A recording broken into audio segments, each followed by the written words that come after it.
Bonjour, chers compatriotes sénégalais de la diaspora comme du Sénégal. C'est votre compatriote Mohamed Nouroussal qui a le plaisir de vous retrouver afin d'échanger avec vous des problèmes qui ne cessent d'assaillir notre malheureux pays.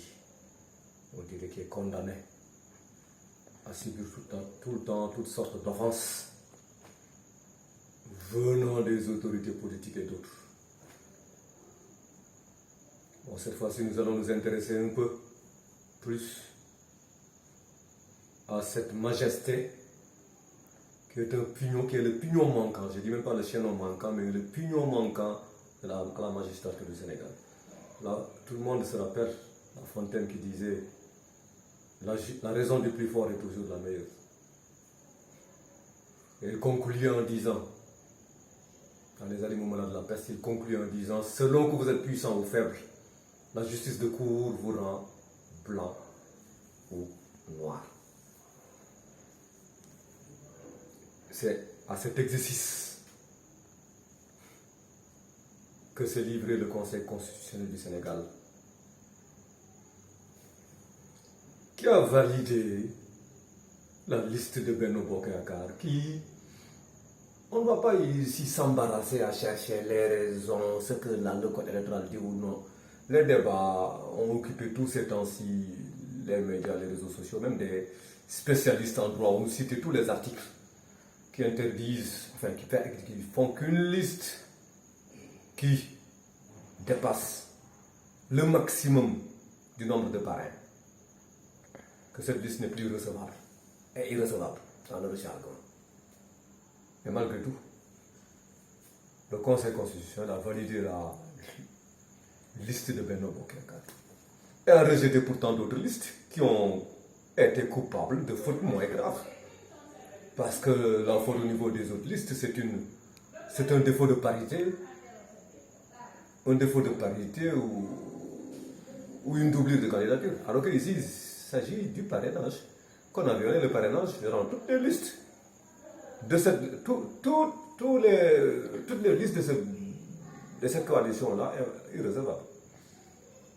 Mais le Conseil constitutionnel nous a fait entendre autre chose. Vous savez, comme on l'avait dit dans l'introduction, le Conseil constitutionnel donne tout le temps raison au président de la République. Sous Abdoulaye Wade, c'était le cas. Avec sa candidature au troisième mandat. Sous Macky Sall, c'est le cas avec ses listes. C'était aussi le cas lors des élections de 2019, où le Conseil constitutionnel a été joué le rôle de filtre pour empêcher certains de se présenter comme candidats. Et ce sera le cas aussi pour le troisième mandat. Le Conseil constitutionnel jugera que Macky Sall peut bel et bien se déclarer candidat pour le troisième mandat. Cela ne nous surprend pas, nous autres qui sommes avertis. Voilà les raisons pour lesquelles la magistrature sénégalaise n'est pas respectée par les citoyens. Pourtant, c'est les citoyens qui payent ces magistrats. C'est l'argent du contribuable, l'argent des Sénégalais qui paye ces magistrats. C'est pas l'argent de Macky Sall. Macky Sall n'avait même pas les moyens de se trouver un job lorsqu'il avait fini ses études supérieures. C'est pas l'argent de Macky Sall, c'est l'argent des Sénégalais. Que reçoivent ces magistrats.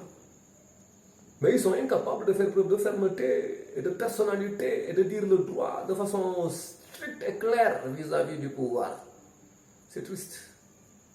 C'est triste ce qu'on constate dans notre pays-là. Un pays qui se fait tout le temps piétiner.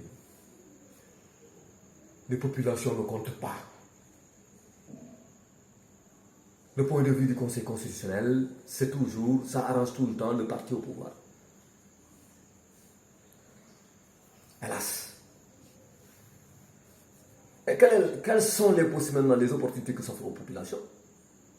Il n'y a que la force qui s'offre aux populations. Constatant que même la justice refuse de dire le droit, les populations n'auront qu'un seul recours finalement, c'est la violence. Que les gens veuillent l'entendre ou pas, le fait qu'il n'y ait pas de droit, que la loi ne s'impose pas, ne va laisser qu'une seule alternative, même si je commets une faute française. Qu'une seule alternative à la population, c'est la violence. Occuper les rues et tenter de déloger coûte que coûte celui qui occupe le palais ou bien ceux qui sont au pouvoir. Parce que ces gens-là qui sont au palais actuellement là, lorsqu'ils étaient dans l'opposition là, ils ont dit n'importe quoi sur Abdoulaye Wade. Sur les manipulations qu'ils faisaient de la Constitution et ainsi de suite. Maintenant, c'est eux qui sont à la place d'Abdoulaye Wade, ils font comme l'autre faisait. Quand Abdoulaye Wade se comportait, ils se comportent de la même manière, même sinon de façon plus cynique. Encore qu'Abdoulaye Wade. Sans vergogne, sans toute honte but. Oui, bien sûr, chez ces gens-là, il n'y a pas d'honte. Chez ces gens, ce qui les intéresse seulement, c'est de s'enrichir sur le dos des populations. Mais, attention, la violence qui risque de naître demain, qui naîtra bien entendu, puisqu'il n'y a que cette option qui est offerte aux populations. Aux malheureux badolars, aux gens qui sont sans emploi, qui n'ont aucun espoir. La seule option qui leur est offerte, c'est la rue, c'est la violence. Quand ces gens-là feront recours à la violence, que les gens ne se mettent pas là pour jouer essayer de dire Dieu a dit, que le prophète a dit, que Dieu a dit, etc. Parce que les gens, hungry map comme dit l'adage anglais là, hungry map is an hungry map. Une foule affamée est une foule furieuse. Quand la foule là deviendra furieuse et s'en prendra au pouvoir, il ne faut pas qu'on invoque son appartenance à une confrérie religieuse ou bien le fait qu'on représenterait l'islam pour dire que oui, les gens doivent se calmer. Les gens ne se calmeraient pas. Les gens ne se calmeraient pas. Et ceux qui voudraient dire que les gens se calment, on comprendra qu'ils sont du côté du pouvoir. Ceux qui voudraient que les gens se calment, que les gens fassent preuve de mesure, on comprendrait alors que ce sont des gens qui sont des alliés du pouvoir. D'ailleurs, ils ne sont même pas cachés. Hein. Récemment, on a vu ce que certains marabouts ici, de certaines confréries ont dit. Ils ont remercié le président Macky Sall parce que c'est ce dernier qui les a aidés.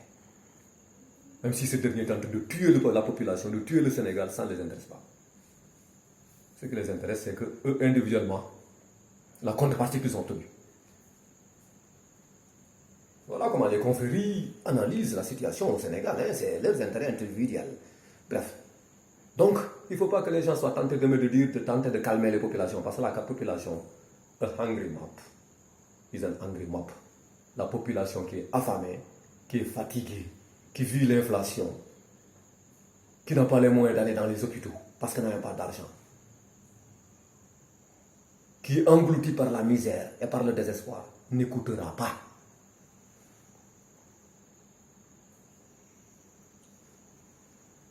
Et la responsabilité aussi en incombe à ces gens des conseils constitutionnels qui ont dit le non-droit.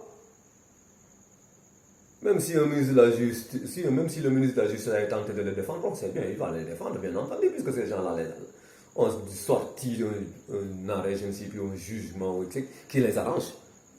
Bien sûr, il faut qu'elle les justifie. Mais demain, les conséquences, ils seront aussi comptables des conséquences gravissimes qui vont naître demain, du fait de leur refus de dire le droit. Parce qu'écoutez, encore une fois, on n'a pas besoin même d'être juriste, des trucs. Les lois sont écrites en français. Il suffit de les lire pour comprendre ce qui est interdit et ce qui est autorisé. Bon Dieu, c'est les populations qui ont voté les référendums. Donc, il ne faut pas qu'on vienne nous dire qu'on a demandé que les pouvoirs là, en faisant leur référendum, ont demandé aux populations d'aller voter des choses alors que les populations ne savaient même pas ce qu'elles allaient voter. Ça serait gravissime. Donc on demande aux populations d'aller... Non, les populations ont voté sachant ce qu'on leur proposait. Ces articles-là, ces lois-là sont écrites en français, elles ne sont pas écrites en chinois, ni en anglais, ni en swahili, elles sont écrites en français. La plupart des gens qui ont fait les bancs, il suffit qu'ils lisent pour comprendre ce qui est interdit et ce qui n'est pas interdit. Bref. Donc, c'est cette soi-disant sage-là, ils n'ont qu'à mesurer Ils n'ont qu'à mesurer déjà les conséquences de leurs actions. Quand le pays sera à feu et à sang, moralement, ils seront responsables. Maintenant, chers Sénégalais, nous savons que nous connaissons, nous tous notre pays, le Sénégal, qui souffre et qui a un code génétique qui l'a prédisposé à la souffrance, on dirait. On a appris que tout le monde sait ce qui s'est passé à l'hôpital de Tivaouane, où 15 bébés ont brûlé, ont été calcinés. 15 êtres humains qui viennent à peine de naître, des innocents,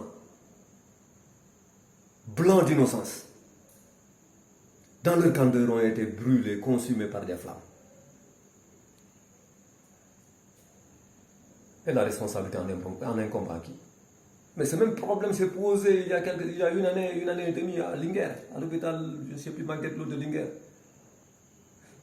Des enfants qui devaient se faire traiter là-bas sont morts dans la salle où ils devaient subir le traitement là. Et un an, moins de 2 ans après, le même problème, un même incendie qui tue encore des bébés à Tivaouane.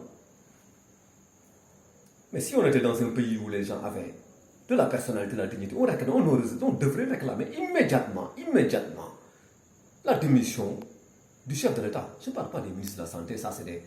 Les ministres de la Santé là, ça ce ne sont que des seconds couteaux. Parce que le principal responsable c'est Macky Sall. Voilà, ben, les choses sont très simples. On ne peut pas mettre 156 milliards dans un stade. Or qu'avec ça, avec 20 milliards, on aurait construit un établissement public de santé numéro 3, de degré 3. 150 milliards dans un stade qui ne sert à rien, qui ne rapporte rien. Et pendant ce temps, on n'a même pas les moyens de construire des hôpitaux dignes de ce nom. On n'a même pas les moyens d'équiper un hôpital, une structure de santé d'extincteurs. Et les sapeurs sont à des lieux qui font que même s'il y a un incendie, le temps qu'on les appelle même, peut-être qu'ils n'ont même pas du matériel, le matériel convenable pour accéder à l'hôpital à temps et éteindre l'incendie immédiatement. Quasi immédiatement. Pendant ce temps, 150 milliards qu'on a mis dans le stade de la Ablaye-Wade. C'est aussi 60 milliards qu'on a mis dans l'avion du président de la République. Avec ça, combien d'hôpitaux on aurait pu construire? Si on prend que 10 milliards en moyenne pour un hôpital, digne de ce nom, combien d'hôpitaux on aurait pu construire avec les 100 milliards de l'avion du président Macky Sall? 6 hôpitaux. Ce qui est à Tivaouane, ce n'est même pas un hôpital, c'est un centre de santé à peine. C'est même pas un hôpital, c'est même pas digne d'un hôpital. On laisse des enfants mourir dans des endroits qui ne sont même pas des hôpitaux, qui n'ont aucune garantie de protection. Et on vient limoger un second côté comme Abdoulaye Diouf Sarr et dire que oui, c'est lui le responsable. Ce n'est pas lui le responsable, c'est celui qui a refusé de construire l'hôpital à Basse-Ndao. C'est Abdoulaye Diouf Sarr? Non, ce n'est pas Abdoulaye Diouf Sarr. Celui qui a préféré mettre 1200 milliards dans le terre plutôt que de refaire l'hôpital à Basse-Ndao. L'hôpital de Dantec. Ce n'est pas Abdoulaye Diouf Sarr, c'est Macky Sall. Celui qui a préféré mettre 600 milliards sur l'Ila Touba plutôt que de mettre ça à Basse-Ndao et de construire d'autres hôpitaux, c'est pas Abdoulaye Diouf Sarr, c'est Macky Sall. Celui qui a préféré mettre 150 milliards dans le stade, on le sait déjà. Celui qui a préféré mettre 50 milliards dans le centre international de conférence Abdou Diouf SICAD là, 50 milliards, au lieu de mettre ça dans les hôpitaux, c'est Abdoulaye, c'est Macky Sall, c'est pas Abdoulaye Diouf Sarr. Celui qui finance des trucs là qui nous coûtent cher, ces routissimes là, etc. Ces routes, ainsi, alors qu'on n'a pas d'hôpitaux, alors qu'on n'a pas de médecins. Il n'y a que 1800 médecins à travers tout le Sénégal, dont les spécialités, toutes les spécialités comprises, on n'a que 1800 médecins à travers tout le Sénégal. 1800 médecins pour plus de 15 millions d'habitants, pour 17 millions d'habitants. Autrement dit, 1800 pour 17 millions d'habitants. Faites le rapport et vous verrez combien de médecins on a par habitant.